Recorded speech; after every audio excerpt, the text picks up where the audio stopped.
गणात मशाल निशाणीवर उभ्या असलेल्या शमीम बानो यांच्या प्रचार सभेत बोलताना माजी सरपंच हयाज सय्यद यांनी विकास हाच आमचा मुख्य मुद्दा असल्याचे स्पष्ट केले।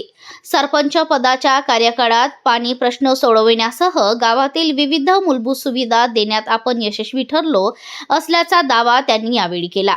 उद्धव ठाकरे यांच्या विश्वासावर आपण या निवडणुकीत उतरल्याचे सांगत करंजखेड गणातून पत्नी शमीम बानो यांना विजयी करण्यासाठी जनतेने आशीर्वाद द्यावा अशी नम्र विनंती त्यांनी यावेळी केली।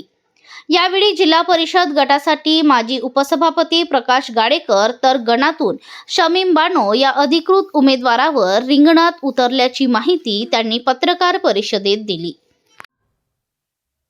मैं शमीम सैयद हयाज आप सबसे विनती करती हूँ कि हम सबको आपके कीमती वोट देकर हमको विजयी करो और हमारा धन्यवाद आप सबका, मैं सबका धन्यवाद करना चाहती हूँ कि आप सब हमारे साथ हैं और आप हम सबको।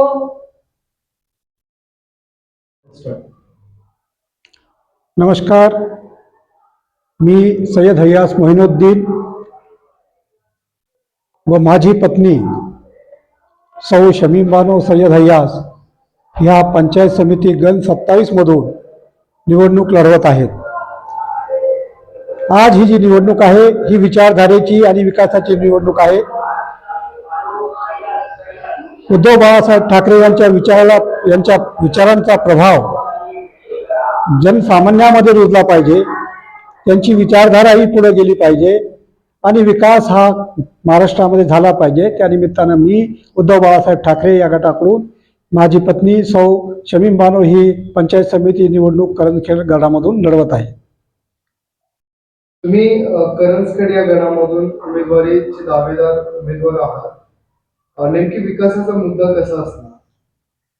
खऱ्या अर्थानं मी ह्या करंजखेड सर्कलमध्ये करंजखेड या गावचा माजी सरपंच आहे आणि सरपंच या पदावर असताना मी करंजखेड गावाला एक सरपंच कसा विकास घडवून आणू शकतो, एक सरपंच सर्वसामान्यांना काय न्याय देऊ शकतो, विकासाचा प्रभाव ह्या गावखेड्यामध्ये त्यांच्या समस्या आणि त्यांना मूलभूत मिळालेल्या सुविधा कशा असतात हे दाखवून देण्याचा प्रयत्न केलेला आहे।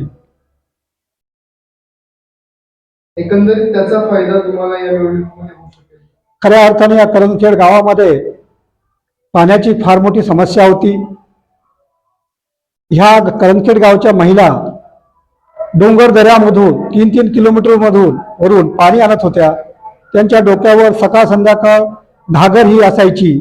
त्या सगळ्या गोष्टी बघून मी व्यथित झालो आणि मोठ्या जिद्दीने हिरिरीनं या ठिकाणचा पाणी पुरवठा मी कार्यान्वित केला। प्रत्येक घरामध्ये पाणी कसं पोहोचेल, प्रत्येकाच्या माठामध्ये पाणी कसं जाईल ह्या निमित्तानं मी काम करण्याचा प्रयत्न केला आणि त्यामध्ये मला सक्सेस मिळाला आणि प्रत्येक घराला आज करंजखेड गावामध्ये ट्यूब लेवलमध्ये पाणी मिळतंय आणि प्रत्येक आया बहिणी माझ्यावरती फार खुश आहेत, त्याचा मला अभिमान आहे।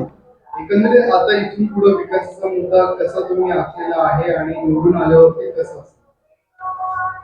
माझा जो दृष्टिकोन आहे, ज्या प्रकारे करंजखेड गावामध्ये आम्ही मूलभूत सुविधा निर्माण केल्या त्याचप्रमाणे या गटामध्ये ज्या पंचायत समितीच्या माध्यमातून येणाऱ्या सुविधा आहेत, प्रत्येक नागरिकाला कोणकोणत्या आपण सुविधा देऊ शकतो, कारण पंचायत समिती ही म्हणजे आपल्या पंचायतीच्या वरची यंत्रणा आहे।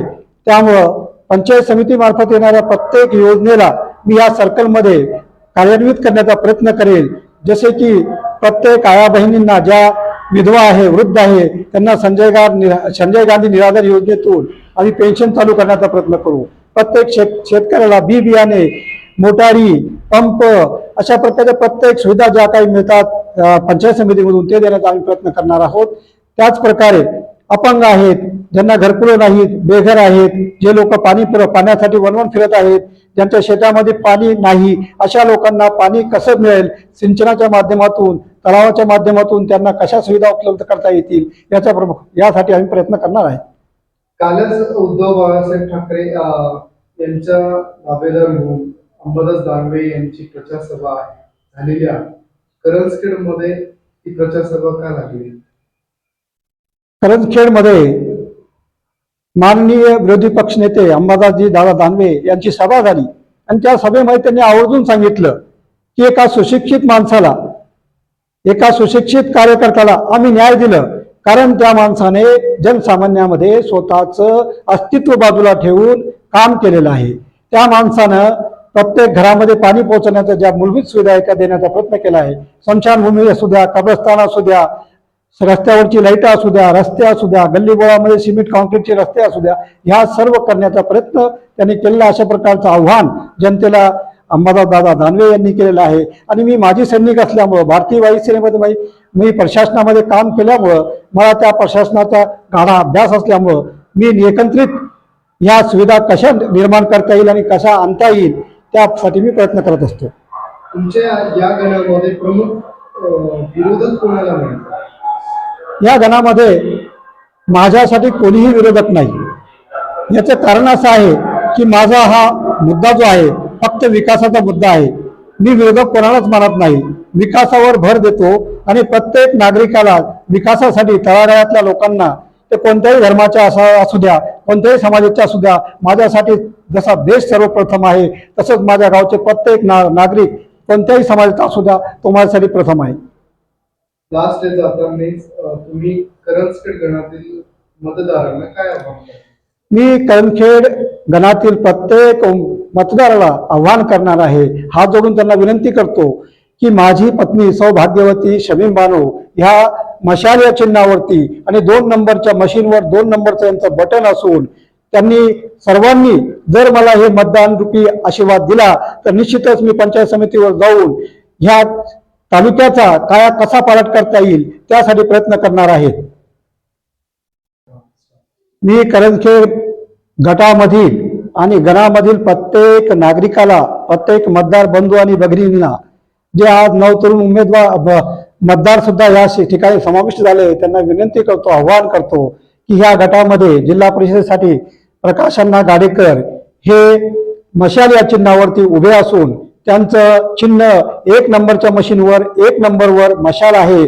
त्यांचंही विकासाचं कार्य ह्या क्षेत्रामध्ये भरपूर झालेलं आहे. ते उपसभापती होते. उपसभापती असताना त्यांनी प्रत्येक क्षेत्रामध्ये प्रत्येक शेतकऱ्यापर्यंत कोणकोणत्या कार्यात केलेलं आहे याचा प्रत्येक जनतेला त्याचा अभ्यास आहे. आणि अशा उमेदवाराला, तरुण तडफदार उमेदवाराला निवडून द्यावं अशी मी सगळ्यांना विनंती करतो. त्याचप्रमाणे माझ्या 2 नंबरवरती माझ्या सौभाग्यवती शमीम बानो सय्यद हयास या मशाल या चिन्हावरती निवडणूक लढवत आहे. त्यांना सुद्धा ह्या गणातून लोकांनी विजयी करावं, त्यांचं बटन दाबावं आणि त्यांना भरघोस मतांनी विजयी केल्यानंतर निश्चितच ह्या गणाचा नव्हे तर ह्या तालुक्याचा आम्ही विकासाच्या मुद्द्यावरती कायापालट करण्याचा प्रयत्न करू.